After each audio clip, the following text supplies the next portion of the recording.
নমস্কার বন্ধুরা, Shilpi's tasty food রেসিপিতে সবাইকে স্বাগত। আজকে আমি খুবই সুস্বাদু সম্পূর্ণ নিরামিষ পটল পনিরের রেসিপি আপনাদের সাথে শেয়ার করছি।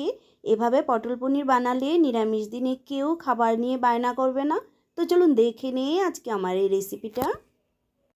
রেসিপিটা বানানোর জন্য আমি এখানে পনির নিয়েছি 200 গ্রাম, নিয়েছি 6টা পটল এরকম অর্ধেক করে কেটে নিয়েছি, আর দুটো আলুকে এরকম টুকরো করে কেটে নিয়েছি। এবার এগুলোকে সাইডে রেখে দিয়ে আমি একটা পেস্ট রেডি করে নেব।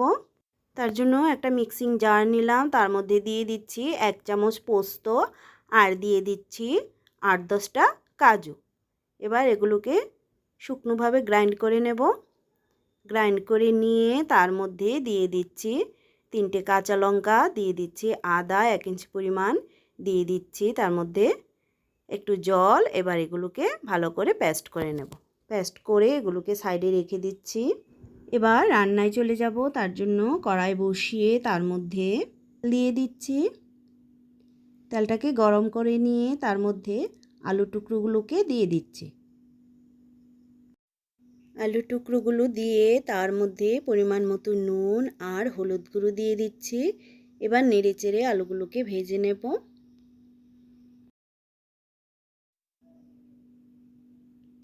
আলুগুলোকে নেড়ে নিয়ে এবার ঢাকা দিয়ে দেব লো ফ্লেমে 2-3 মিনিটের জন্য।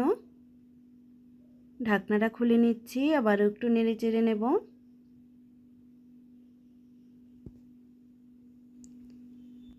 আবারও নেড়ে নিয়ে ঢাকা দিয়ে দেব 2 মিনিটের জন্য, তাহলে আলুগুলো সেদ্ধ হয়ে যাবে। ঢাকনাটা খুলে নিচ্ছি। আলুগুলো ভাজা হয়ে গেছে, সেদ্ধ হয়ে গেছে। এবার এগুলোকে নামিয়ে নেব।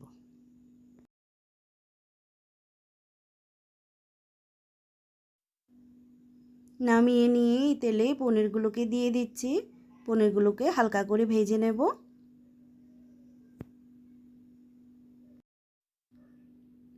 একটু নেড়ে নিচ্ছি, হালকা করে পনিরগুলোকে ভেজে নেব। পনির বেশি ভাজলে শক্ত হয়ে যায়। পনিরগুলো ভেজে নিলাম, এবার নামিয়ে নিচ্ছি।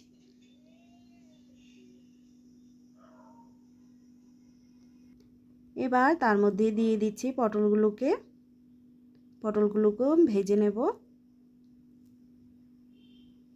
পটলগুলো একটু ভালো করে ভেজে নেব। পটল ভালো করে না ভাজলে খাওয়ার সময় খুব একটা টেস্ট আসে না। একটু হলুদ গুঁড়ো আর সামান্য একটু নুন দিয়ে দিলাম। মিডিয়াম ফ্লেমে পটলগুলোকে ভাজতে হবে। ফ্লেমটাকে হাই করলে পটলগুলোর উপরটা পুড়ে যাবে আর ভেতরটা অনেকটা কাঁচা থেকে যাবে। পটলগুলো ভাজা হয়ে গেছে, এবার নামিয়ে নিচ্ছি। পটলগুলো নামিয়ে নিয়ে কড়াইয়ে তেল দিয়ে দিচ্ছি। এবার দিয়ে দিচ্ছি 2টো শুকনো লঙ্কা, একটা তেজপাতা, দিয়ে দিচ্ছি 2টো দারচিনি, 3টে এলাচ আর লং। এগুলোকে 10 সেকেন্ডের মতো নেড়ে নেব। এগুলো একটু নেড়ে নিয়ে তার মধ্যে জিরে ফোড়ন দিচ্ছি। জিরেটাকে একটু লাল করে নেব। জিরেটাকে লাল করে নিয়ে তার মধ্যে টমেটো পেস্ট দিয়ে দিচ্ছি। একটা মিডিয়াম সাইজের টমেটোকে মিক্সিতে পেস্ট করে নিয়েছি। টমেটো পেস্টটাকে মিশিয়ে নিয়ে তার মধ্যে দিয়ে দেব চায়ের চামচে 1 চামচ জিরে গুঁড়ো, 1 চামচ ধনে গুঁড়ো, দিয়ে দিচ্ছি হলুদ গুঁড়ো আর পরিমাণ মতো নুন। এবার সব কিছুকে ভালো করে মিশিয়ে নেব।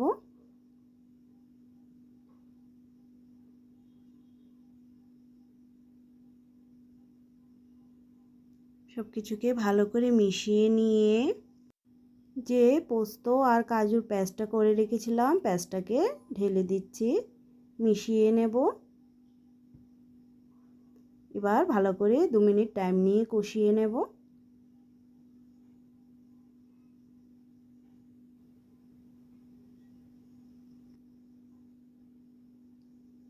মশলাটাকে ভালো করে কষিয়ে নিয়ে তার মধ্যে পটল আর আলুগুলোকে দিয়ে দিলাম। এবার পটল আলুকেও মশলার সাথে কষিয়ে নিচ্ছি 1 মিনিট।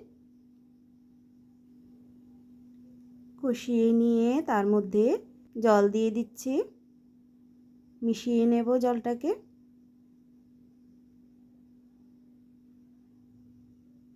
জলটাকে ভালো করে মিশিয়ে নিলাম।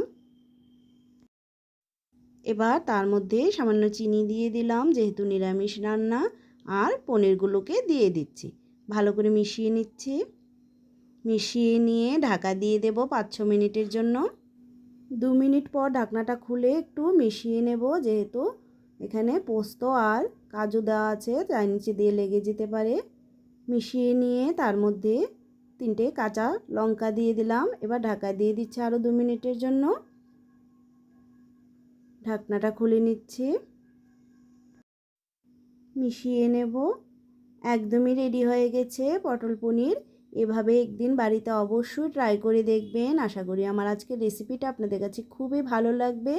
এবার লাস্টে তার মধ্যে গরম মশলা ছড়িয়ে দিচ্ছি।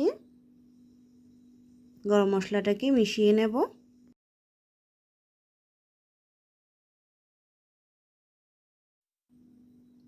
মিশিয়ে নিয়ে তাতে 1 চামচ ঘি দিয়ে দিচ্ছি। ঘিটাকে মিশিয়ে নিয়ে গ্যাস অফ করে নামিয়ে সার্ভ করে দেব। তো আমার আজকের রেসিপিটা যদি আপনাদের কাছে ভালো লেগে থাকে তাহলে ভিডিওটিতে একটা লাইক করবেন। নতুন বন্ধুদের কাছে চ্যানেলটা সাবস্ক্রাইব করার অনুরোধ রইল। দেখা হচ্ছে নেক্সট ভিডিওতে। সবাইকে ধন্যবাদ।